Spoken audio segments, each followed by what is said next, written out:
Como é ficar 23 dias em ação? Daniel tem 40 anos, daqui 20 anos aos 60, onde é que a gente vai te encontrar, cara? E um dos desejos, uma das metas de vida que eu tenho e que não depende exclusivamente de mim, é ser amigo dos amigos, sabe? Assim, a família sempre estão juntos, assim, estão sempre torcendo junto, vibrando junto e tal.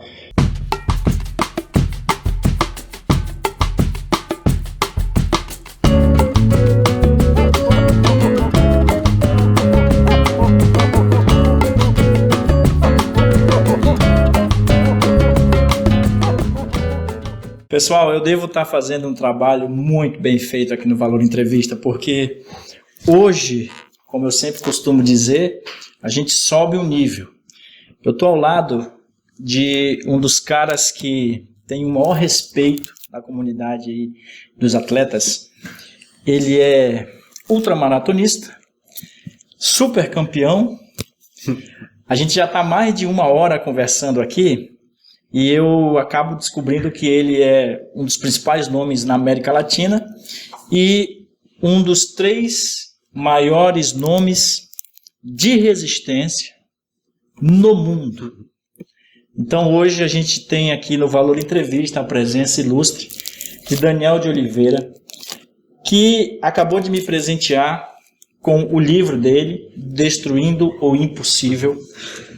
E tem aqui, ó, na parte de trás, uma leitura que só por essa leitura eu já fiquei encantado. Diz o seguinte, é coisa rápida: recordista pan-americano e 3º lugar mundial. Daniel, muito obrigado, cara, pela presença aqui no Valor Entrevista.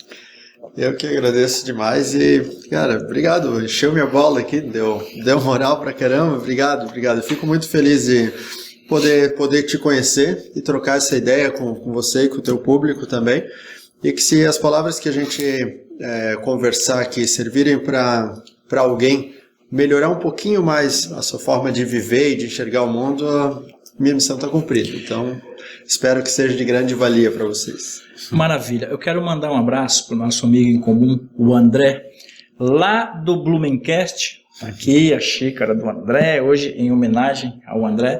Eu vi o Daniel lá no podcast do André e mandei uma mensagem para o André e ele falou: cara, leva ele aí porque vai ser uma história incrível que tu vai colocar no teu canal. E realmente. Bom, por onde eu começo, né, cara?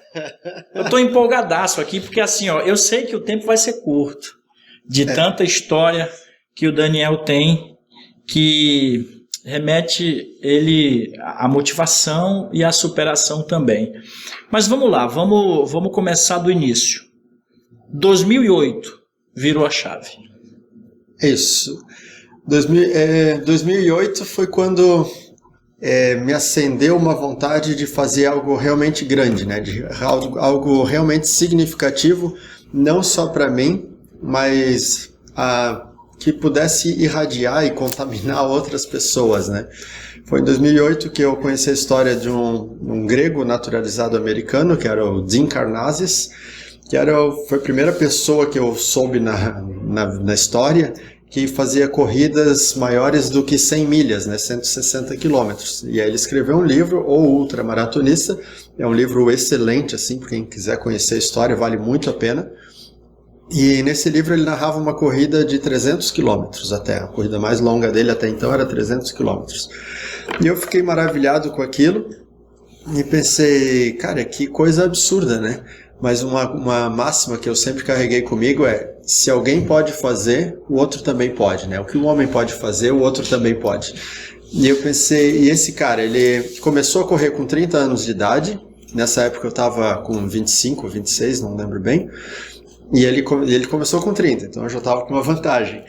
Ele tinha um cargo executivo numa empresa, trabalhava em torno de 10 horas por dia, era casado e tinha 2 filhos pequenos. E ele precisou conciliar a vida profissional e pessoal dele com as rotinas de treino para Ultra Endurance, né? E ele fez isso com tanta eficiência, ele narrava no livro como fazer isso, e eu pensei, cara, eu posso fazer, e isso é altamente significativo para mim. E quando eu terminei o livro, Eu levei, acho que se eu não me engano, uma semana para ler esse livro. Quando eu terminei o livro, 10 semanas depois, 2 meses e meio, eu corri o meu primeiro 100 quilômetros, em 11 horas e 15 minutos, lembro bem. E eu pensei, era uma época que a vida não estava fácil assim, né, que estava tudo bem atravessado. E eu pensei, cara, se eu puder correr 100 quilômetros, eu posso fazer qualquer coisa. Esse era o objetivo. Então eu treinei, fiz os treinos mais absurdos, né? Treinei sozinho, inventei os meus treinos para poder fazer isso, porque não tinha ninguém que tivesse um know-how assim, ninguém próximo de mim com esse know-how para me dar um norte de como treinar para isso, como me alimentar para isso. Então foi tudo tentativa e erro, deu errado muitas vezes. Cada vez que dava errado, um monte de gente vinha para mim dizer que não ia dar certo, que eu estava querendo demais, que eu estava sendo muito ousado, que eu estava sendo sonhador e tal. As pessoas chegaram a dizer para mim assim, e se você morrer fazendo isso? Olha só. Aí eu lembro que uma vez eu fiquei irritado com isso, muita gente falava que eu podia morrer correndo, eu ficava pensando, cara, como? Vou explodir? Será? Aí numa das respostas eu falei assim, cara, se eu morrer provavelmente é o fim, mas e se eu não morrer? O que vai acontecer comigo? E aí eu não morri. E 6 meses depois, eu já tinha feito 2 100 quilômetros, um 80 e um 90, e estava indo para Minas Gerais para treinar com o grande mestre João Roberto de Souza, que foi o cara que deu um norte na minha vida e comprovou que eu não era maluco. Que o fato de as pessoas não compreenderem o teu propósito, não compreenderem aquilo que você está buscando, não faz de você errado, entende? Simplesmente você está indo numa direção que poucas pessoas conhecem. Então a maioria das pessoas vai te julgar como louco. E aí quando eu fui atrás desse treinador lá em Minas Gerais, ele era psicanalista e por isso mesmo me deu muita força, né? E ele explicou que as coisas que eu experimentava não podiam ser narradas para o grande público, e até hoje. Se eu narro, as pessoas dizem que eu uso drogas ou que eu tenho algum tipo de problema, porque são coisas diferentes do comum, né?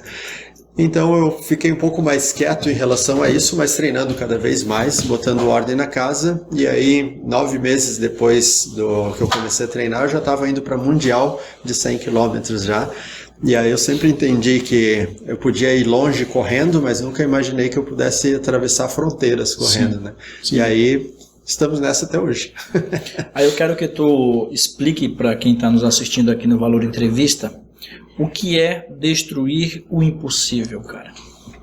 Que é o título do teu livro. Tudo que eu faço eu chamo de Destruindo o Impossível, né? O meu livro é Destruindo o Impossível, eu tenho um curso online também, Destruindo o Impossível. As minhas palestras, o nome é Destruindo o Impossível, tudo para mim é Destruindo o Impossível. E é que todo mundo tem alguma coisa que considera impossível, né? Todo mundo tem algum desafio, tem um sonho na gaveta que ela acha que é grande demais e está esperando condições ideais para poder realizar esse sonho. E eu digo que destruir o impossível é abrir essa gaveta e tirar esse sonho agora, entende? Amanhã não existe. Tudo que você tem é agora. Ou você vive agora, ou você nunca vai viver. Uma frase que eu repito muitas vezes é: quando o agora é bem feito, o depois está garantido. Quando você vive o que você escolheu fazer, o que você ama fazer, quando você é congruente, o teu discurso é congruente com a tua atitude, então você não precisa ter medo do resultado. Você tem que ter convicção que isso vai dar certo, né? E destruir o impossível era eu abandonar um sistema de crença que eu carregava a vida inteira e permitir que os meus atributos internos fossem manifestados. E isso é um trabalho diário, é de 24 horas por dia, não é de 1 hora por dia e vai mover o universo inteiro. É 24 horas por dia. Manter um estado de lucidez ou de hiperlucidez, que eu falo que é o estar acordado sempre, mesmo que dormindo, para que você não perca os momentos presentes. Que cada momento presente receba o valor que ele merece. E aí quando você consegue fazer isso, você começa a perceber que impossível é só alguma coisa que você ainda não tentou. Então, cada pessoa tem algo que ela considera impossível. e vai continuar sendo impossível até arregaçar as mangas, tomar a atitude que precisa ser tomada. Né? Existe muita dificuldade de recursos no trabalho que você faz como atleta? Recursos financeiros é sempre uma busca, né? Porque são provas extremamente caras, né? A inscrição para participar dessas provas são muito caras e são sempre em dólar, né? E as provas, não existem as provas no Brasil, são todas provas internacionais, então você sempre viajar para a Europa, fazer uma prova na Áustria, na Alemanha, sabe? É muito caro e você ficar gastando lá, pagando hotel em euro, pagando alimentação em euro, é extremamente complexo. Mas eu, com exceção da primeira prova que eu fiz, que eu tirei tudo do meu bolso mesmo, e ainda consegui levar amigos junto, né? Então fui muito afortunado. Depois disso, eu sempre consegui contar com algum patrocínio para ir para a prova, né? Então eu conseguia empresas que pagavam a minha passagem ou pagavam a inscrição, cada uma ajudava de alguma forma, né? Cheguei a fazer vaquinha online para poder ter os recursos, né? Mas isso, graças a Deus, com o passar do tempo, tem melhorado bastante, assim, né? Bacana. Tem o patrocínio da Skechers, o patrocínio fixo da Skechers, né? Dos melhores tênis do mundo, os tênis mais confortáveis do mundo. E agradeço demais por isso. Tem o patrocínio da Culpas também. E são empresas que acreditam em mim e estão junto comigo nessa jornada, e que eu ainda digo que é só o início. Os meus melhores dias ainda estão por vir. O Daniel tem uma história inspiradora. Eu já estou aqui com vontade de botar o tênis e sair para caminhar e para correr, porque tem uma coisa que ele falou que tudo depende muito da gente. Então, para você que está aí do outro lado, eu espero que a história que ele esteja contando aqui faça sentido para você, que você se movimente. Pessoal, vamos para o segundo bloco da nossa entrevista com Daniel Oliveira, ultramaratonista. Não saia daí, já voltamos. Hoje eu recebo aqui no estúdio Daniel de Oliveira, ele que é ultra triatleta. Falei certo? Isso, ultra triatleta. Agora vai. Uma história de liberdade, felicidade e amor. Aqui é o livro dele, Destruindo o Impossível. Daniel, tuas relações com as redes sociais, elas crescem todos os dias. Ontem mesmo eu estava te acompanhando numa live. Né? E além de ultra triatleta, você também é palestrante, professor. Como é que é lidar com o público? Cara, eu amo o público, né? Eu amo o público. Eu amo gente, eu amo pessoas. E eu acho que o que dá sentido para a vida são os relacionamentos humanos, né? Porque todos nós estamos, de certa forma, interligados, né? E essa é a lei, eu acho que mais básica, né? Que quando eu faço bem para você, eu não estou tirando algo de mim para dar para você, eu estou compartilhando. Então, sempre que eu posso te ajudar ou te fazer crescer de alguma forma, eu estou fazendo isso para mim também, e vice-versa. Isso deveria ser uma missão de vida, né? Se todas as pessoas, os seus relacionamentos, tivessem esse compromisso de doar de forma genuína para o outro, não doar tipo dinheiro, entende? Quem tiver muito, pode doar também, mas o que eu quero dizer é doar atenção, doar energia, sabe? Compartilhar de forma genuína. Eu me interesso genuinamente por aquilo que você está me mostrando, me ensinando. Dessa forma, nós dois crescemos. E uma máxima que existe é que quando duas pessoas interagem entre si, se doando e compartilhando de forma mútua, a gente cria uma terceira inteligência. A gente fala nas mentorias que é quando 1 mais 1 se torna 3. Porque a minha inteligência somada com a tua inteligência cria uma outra inteligência que não existiria sem essa fusão.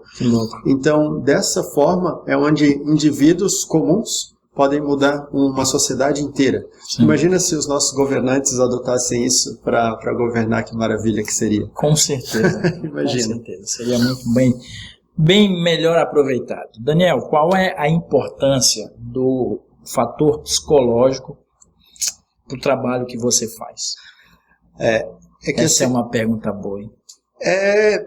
Precisa ser explicada, né? Porque, assim, cada indivíduo é 3. Cada um é 3. O Daniel... Como assim? O Daniel não é um corpo que corre. O Daniel não é uma mente que pensa. O Daniel não é um espírito que vagueia. O Daniel é um corpo, uma mente e um espírito fundidos em uma coisa só. Então, o equilíbrio entre corpo, mente e espírito é o que te permite viver na felicidade, na liberdade e no amor. Por isso, esse livro é de felicidade, liberdade e amor, porque é a fusão dos 3 pilares, corpo, mente e espírito. Então, não adianta eu treinar o meu corpo feito um cavalo de guerra e esperar que a mágica aconteça. Não adianta eu desenvolver o meu intelecto, me tornar um super mega nerd e deixar o meu corpo de lado. Não adianta eu focar minha atenção toda na minha espiritualidade se eu não tenho um intelecto para mandar uma mensagem e não tenho um corpo para levar essa mensagem até as pessoas que precisam. Mas quando eu posso fundir ou confundir os 3, eu me torno um ser humano cada vez mais capaz, com mais capacidade de ação, com mais capacidade de compartilhamento com todos aqueles que nos cercam, né? Sim. Então, se você tem facilidade no desenvolvimento físico, que legal, continua fazendo. Mas coloca parte da tua atenção diária na tua mentalidade, no teu intelecto, na criação, construção saudável dos pensamentos e no desenvolvimento da tua espiritualidade. Se você já está bem focado na espiritualidade, bota um pouco de atenção na parte física também, para que tenha um corpo forte, que não adoeça e que seja capaz de te levar para onde você quer, pelo tempo que você quiser. Então, é necessário fazer esse equilíbrio. Nem sempre vai estar totalmente nivelado. Às vezes, a parte física está melhor que a parte espiritual, às vezes a parte espiritual está melhor do que a física, por exemplo, mas você vai contrabalanceando e buscando sempre esse equilíbrio. Como uma gangorra, né? Não vai ficar totalmente parada, ela vai oscilar horas em cada direção. Depende quanto você tem se dedicado para cada pilar desses, né? Aqui no livro do Daniel, pessoal, eu abri na página 142 e aqui diz o seguinte: e como foi esse Deca que você foi vice? E tem a resposta dele também, que ele vai dar agora, saindo do livro e vindo aqui para o nosso vídeo. Como foi? Então, em 2017... Veja bem. Em 2017 eu fui para uma prova que era o Deca Ironman, né? E que era uma prova que eu precisava nadar 38 km, pedalar 1.800 e correr 422 de uma forma contínua. Eu já cansei aí, só de ouvir. Eu tinha sido campeão no ano anterior, então eu fui para essa prova como favorito, né? Eu tinha o recorde da prova do ano anterior e estava disposto a bater o recorde mundial nessa prova do Deca Ironman. Mas, como a vida das reviravoltas, que a vida gosta de dar, eu fui para essa prova sem recursos e sem parceiros. Eu não tinha staff, não tinha ninguém para me ajudar durante a prova. E eu passei vários perrengues e cheguei a ter uma discussão com o organizador do evento. Cheguei a cair da bicicleta quando eu estava com 800 km de pedal, caí da bike. E meu pé, ele girou 180 graus, eu tive uma ruptura parcial do tendão do calcâneo do pé esquerdo. E depois disso ainda faltava 1.000 km de pedal e 422 de corrida. E eu tive que matar no peito e ignorar toda a minha irritação com as falhas da organização da prova. Nessa hora que eu caí, eu estava em terceiro lugar. Então, quando o organizador, eu caí, eu briguei e tudo lá, porque teve erros de cronometragem, contagem de distância e tal, e aí vieram outras pessoas e conseguiram comprovar que o que eu estava medindo estava certo, e o organizador falou que beleza, o que você marcar a gente vai validar. E aí eu me acalmei e comecei a pedalar forte e consegui terminar o pedal em segundo lugar. Só que quando eu fui tirar minha sapatilha para colocar o meu tênis, eu olhei para minha perna, lembra que eu tinha machucado com um tombo? E aí foi a primeira vez que eu vi que da minha panturrilha até o meu calcanhar era uma coisa só. Os mexicanos falavam a pata de elefante do brasileiro. O meu pé não articulava mais e estava todo roxo assim. E aí os médicos vieram e falaram que a prova tinha terminado e que eu não era capaz de caminhar com o pé daquele jeito. E aí eu falei para eles, mas então não temos um problema, porque eu não vim aqui para caminhar, eu vim aqui para correr. Aí eles começaram a rir, né? Acharam que eu estava brincando e eles falaram, você vai sentir uma dor absurda, isso é impossível. Eu falei que eu vou sentir uma dor muito forte, eu acredito, mas que é impossível, nós vamos comprovar. Me consegue um tênis que caiba no meu pé e eu vou correr 422 km com uma perna só. Isso sempre me embarga assim, falar disso, porque, cara, foi muito difícil fazer isso, foi muito difícil. E aí me trouxeram um tênis 44, eu calço 42, E eu botei o tênis e Você comecei tá a correu, correr só com a perna direita e a perna esquerda só apoiava no chão, porque ela não articulava mais, né? E com 120 quilômetros eu piso e o meu pé direito escorrega. Eu pensei, cara, rasgou o tênis, porque ele estava maior do que o meu pé. E aí quando eu vou olhar, o tênis estava ok. Quando eu olho para minha meia, que era branca, ela estava toda vermelha. Aí eu vou tirar a meia para olhar e a sola do meu pé, ela faz assim. Ela abre uma boca, descolou a sola do pé. E, cara, uma sangueira assim, nojento. Aí eu calcei bem rápido, porque se os médicos vissem, eles iam me tirar da prova. Daí eu comecei a chorar assim, aquele estado de vítima. Por que, cara? Por que eu tenho que passar por isso? Por quê? E aí eu saí andando assim, mancando. E, porra, treinei sozinho, vim pra cá sozinho, me trapacearam na contagem de voltas, eu caio da bike. E agora eu me machuco desse jeito, cara. Tipo, cara, o que eu fiz de errado, né? Sim. Entrei nesse estado. E aí nisso, quando eu tava quase no fundo do poço, assim, quase jogando a toalha, essa corrida ela na beira de um lago, né? E tava um dia ensolarado, assim, eu olhei para aquele lago, aquele reflexo do sol e tava lindo. Aí eu olhei para as árvores, assim, cara, tudo tava lindo, assim. Tava como se eu estivesse no paraíso. Aí eu fiquei olhando, cara, olha que lugar espetacular. Porra, quem eu sou e por que eu tô aqui? São as duas perguntas que tiram qualquer pessoa do fundo do poço.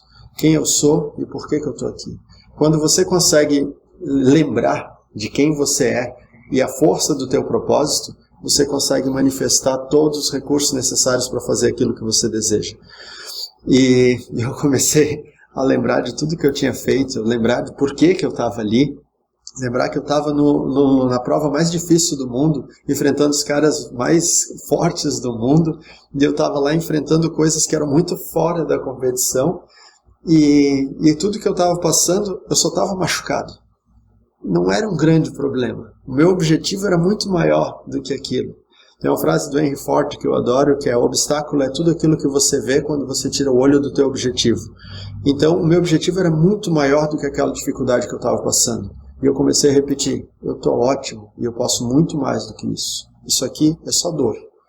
E aí eu parei de mancar, parei de reclamar e comecei a pisar igual. Eu não mancava mais, eu pisava igual com os dois pés. Faltava 300 quilômetros para correr. E eu comecei a correr, e aí os gringos olhavam assim: "You crazy, it's impossible!" Cara, era fantástico. E aí eu comecei a correr, e corri, e acabei perdendo a prova e fiquei em segundo lugar. Cheguei 13 quilômetros atrás do primeiro colocado, que foi um francês. E foi bem legal porque o francês ele não te abraça, né? Ele te beija no rosto, mas não abraça. E aí ele ficou esperando eu chegar. Quando eu cheguei, ele me abraçou forte, assim, começou a chorar. Falou: cara, essa prova é brutal de diversas formas, cara. Fazer como você fez é impossível. Para mim, você é o verdadeiro campeão. Cara, isso não tem preço, sabe? Cara, essa derrota teve mais valor do que qualquer vitória, assim, sabe? É um negócio extraordinário. Ou seja, nós temos tanto poder, tanta capacidade dentro da gente, que a gente nunca vai usar se a gente ficar sempre buscando a melhor situação, se a gente ficar sempre dentro da zona de conforto. Tem uma frase que eu gosto muito, que é: você nunca sabe o quanto é forte, até que ser forte seja a tua única opção. E aí, cara, se eu não tivesse passado tanto perrengue, eu não teria tido a oportunidade de manifestar o máximo da minha força.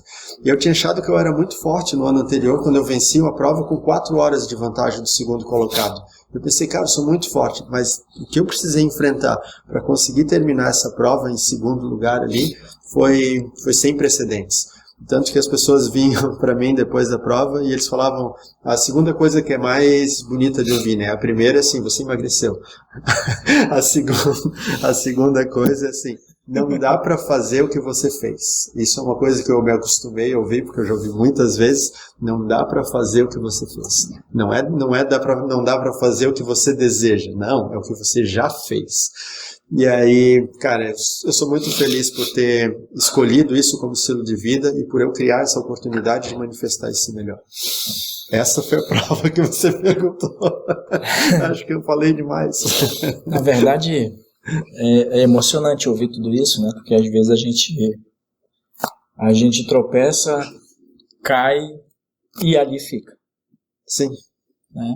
E de repente você ouve um relato como esse do Daniel. Eu vou para o terceiro bloco da nossa entrevista. Fique você imaginando tudo isso que você acabou de ouvir Mas a gente vai dar conta aqui de seguir. Estou emocionado. Muito obrigado pela tua presença aqui, André. Realmente, muito obrigado aí pela indicação. E não saia daí, já voltamos. Aqui do estúdio do Valor Entrevista, Daniel de Oliveira, eu vou fazer uma pergunta para você que talvez seja um dos questionamentos mais feitos para você.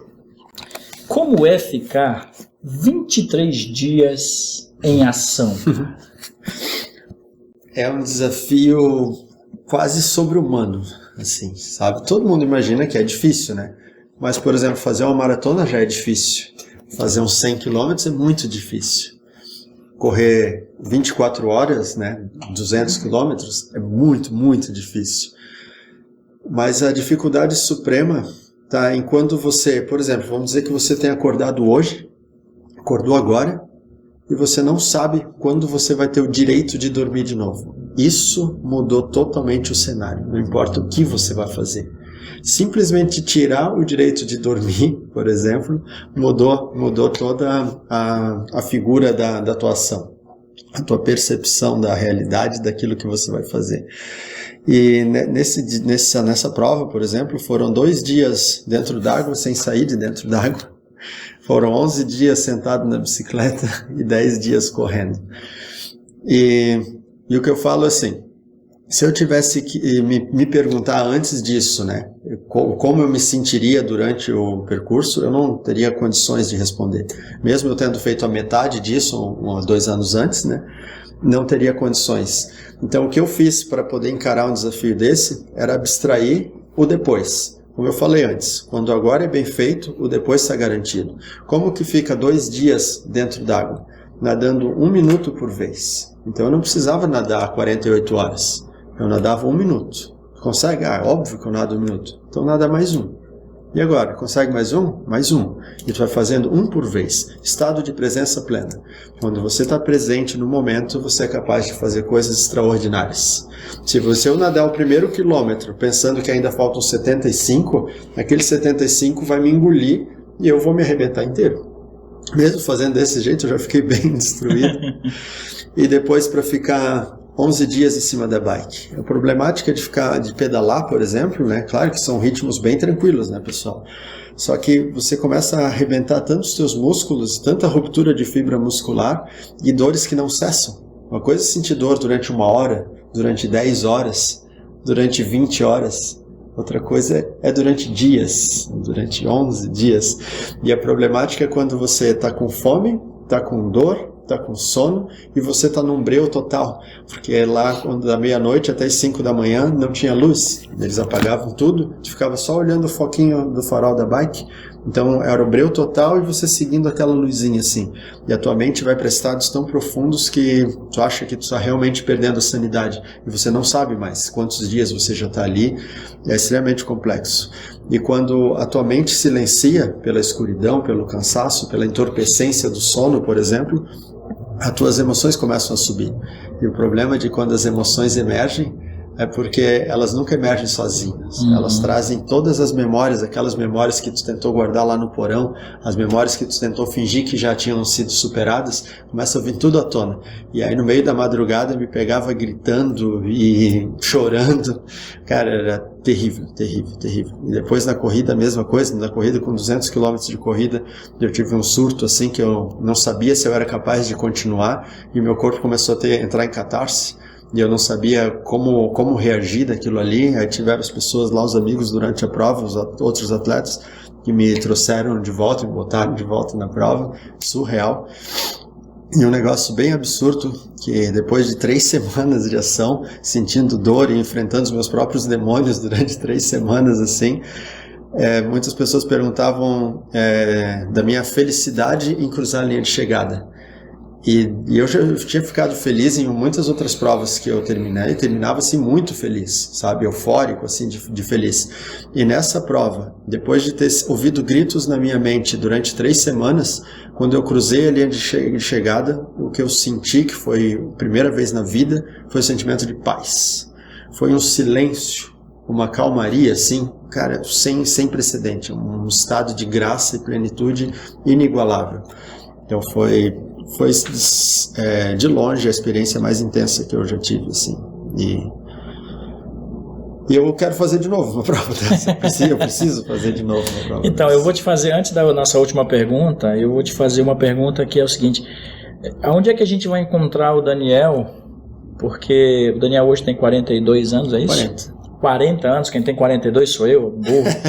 O Daniel tem 40 anos, daqui 20 anos aos 60, onde é que a gente vai te encontrar, cara? Certamente nos desafios mais absurdos do mundo e fazendo as ultra distâncias de todas as formas, com certeza no ultra triatlon, ao exemplo do meu grande amigo e mestre Sérgio Cordeiro, que está com 67 anos e em abril vai fazer um ultra triatlon de novo, com 68 anos, então.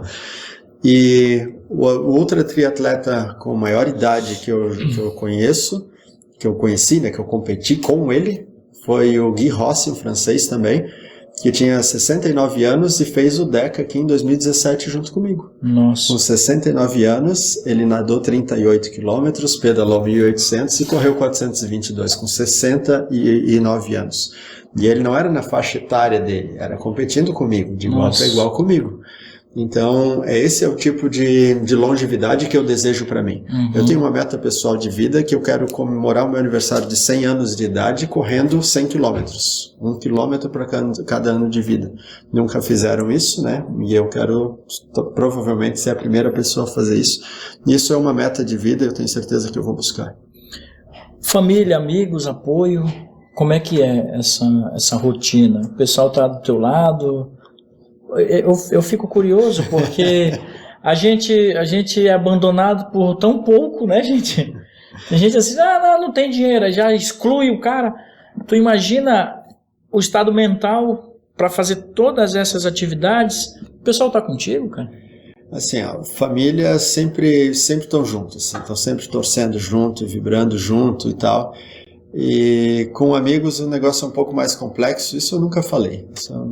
Exclusividade, hein? E é uma das maiores dores que eu tenho na vida, assim, isso já me embarga. É porque quando você escolhe um caminho que é tão seleto, né, que é tão diferente, e é inevitável que as pessoas te olhem de uma maneira diferente. E ao mesmo tempo que muitas pessoas que veem a imagem do Daniel, outra Daniel de Oliveira, pensam no cara como um cara admirável, como, sei lá, às vezes até um herói, assim, um estereótipo de herói, talvez.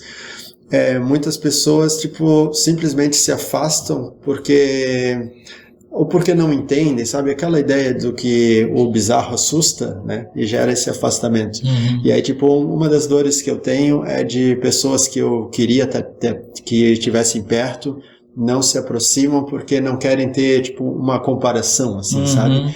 E aí me incomoda muito porque, cara, eu tento simplesmente, se você não perguntar sobre essas coisas pra mim, eu não vou falar disso. Isso é uma coisa que eu tenho pra mim, porque não precisa. Sim. Acontece que muitas vezes as pessoas perguntam e aí tu fala e enfim, um dos desejos, uma das metas de vida que eu tenho e que não depende exclusivamente de mim é ser amigo dos amigos, sabe? E que as pessoas se aproximem e não se comparem e não tentem medir força, sabe? De maneira genuína. Porque querem estar perto e querem fazer uma troca, entende? E isso seria saudável. Isso é uma das coisas que eu mais desejo, assim. Sim. Daniel, eu tenho que acabar o vídeo, infelizmente, né? Porque eu acabei de me dar conta que nós estamos aqui há mais de 4 horas. Sério? Para produzir um vídeo. O tempo voa quando a gente se diverte. Para produzir um vídeo de 30 minutos que vai ao ar em breve para vocês, com uma história incrível, emocionante e, claro, uma história que é inspiradora de superação, cara. Então, eu vou te fazer a última pergunta. E aí a gente vem para o Brasil, você está organizando um evento em Búzios. Esse é o próximo calendário na tua agenda, é isso? Isso. Porque, como eu falei antes, todos nós estamos conectados, né? E quando o Daniel faz alguma coisa grande que parece inacreditável, pessoas podem dizer que, tipo, ele é diferente, por isso ele consegue fazer isso. E eu não gosto quando falam isso, porque é a pessoa se isentar da responsabilidade de que ela pode atingir feitos grandiosos também. Então, pensando nisso, eu trouxe as provas da Associação Internacional de Ultra Triatlon para o Brasil. E em abril de 2022, a gente vai ter em Búzios uma etapa da Copa do Mundo de Ultra Triatlon, que vai ser o Brasil Ultra Tri, que eu estou organizando, e com as distâncias de 2, 3 e 5 Ironman contínuos, né? Não posso falar Ironman, senão tem que pagar royalties para a marca do Ironman. Então, 2, 3 e 5 triatlon contínuos, né? E contínuos e um por dia. E eu quero proporcionar para os brasileiros uma facilidade de poder participar desses eventos que mudaram a minha vida, né? E que as pessoas, eu acredito que tem muito brasileiro que é muito mais forte do que eu, e que só não teve a oportunidade ainda de manifestar a sua potência máxima, né? Então vamos trazer essa prova para cá para que esses brasileiros possam fazer grandes façanhas atléticas aí, atléticas mentais e espirituais. E o meu objetivo é poder, para os próximos anos depois, levar e a gente poder ir para fora do país, para as competições, como com uma delegação de ultra triatlon, entende? Sim. E porque é muito comum nas provas você chegar lá e ter 5 americanos, sabe? Ter 5 dinamarqueses, 5 franceses, é fácil, mas sempre é um brasileiro só. Sim. Entende? Então, a gente precisa mudar isso e a gente tem capacidade, tem material humano para fazer isso. E se eu puder ajudar e proporcionar, eu quero fazer isso. É isso, pessoal, eu vou ter que comentar, nós estamos conversando há mais de 4 horas aqui, eu já me emocionei várias vezes, aqui está o livro do Daniel, Destruindo o Impossível, uma história realmente incrível, quero mandar um abraço para o André Cantoni, lá do Blumencast, que nos indicou, e realmente sensacional a conversa contigo, Daniel, é inspiradora, é envolvente e é um exemplo que deve ser seguido por todos nós. Gostou do papo? Gostei muito, cara. Eu fico muito feliz de conhecer pessoas como você, de poder atingir pessoas que nunca me conheceriam se não fosse o teu programa, por exemplo, né? Então me alegra demais esse intercâmbio, né? E como eu falei no início, né? Se alguma das coisas que foi dita aqui possa fazer com que alguém, né, possa sentir alguma coisa melhor, ter uma iniciativa, uma atitude, uma mudança de comportamento que eleve o seu poder, a sua vida, que melhore a sua qualidade de vida como um todo, uma pessoa só, eu já vou ficar feliz demais. E se essas coisas que a gente conversou aqui fizeram sentido para você e gerou alguma curiosidade, alguma dúvida, me procure, eu vou ficar muito feliz de poder responder o que você quiser, o que precisar. Me segue no Instagram, @ultradanieldeoliveira, e a gente pode conversar mais profundo, ou pode também comprar o livro Destruindo o Impossível, que tem a história de todas as provas que eu já fiz, mais detalhado, mais bem descrita, e tem umas figuras, umas fotos bem legais também. Agora, depois do nosso vídeo aqui nos bastidores, o Daniel vai autografar, lógico, fazer uma dedicatória pra gente. Daniel, muito obrigado. A gratidão. Foi maravilhosa a nossa conversa. Algumas coisas que aconteceram aqui nos bastidores ficarão nas nossas memórias e nos nossos corações, porque a emoção foi forte aqui, pessoal. Vamos nessa? Vamos nessa. Sucesso para você, que Papai do Céu te ilumine ainda mais, que você consiga brilhar e levar o seu brilho a muito mais pessoas que acompanham o teu trabalho. Pessoal, o canal Valor Entrevista está chegando a 400 entrevistas. Agora em janeiro a gente faz 5 anos de existência e claro, a gente só existe porque existem pessoas como o Daniel que vêm aqui no nosso estúdio e contam a sua história, que são reais e inspiradoras. Eu volto na semana que vem, deixa um like, faz um comentário. Nos vemos. Abraço. Tchau.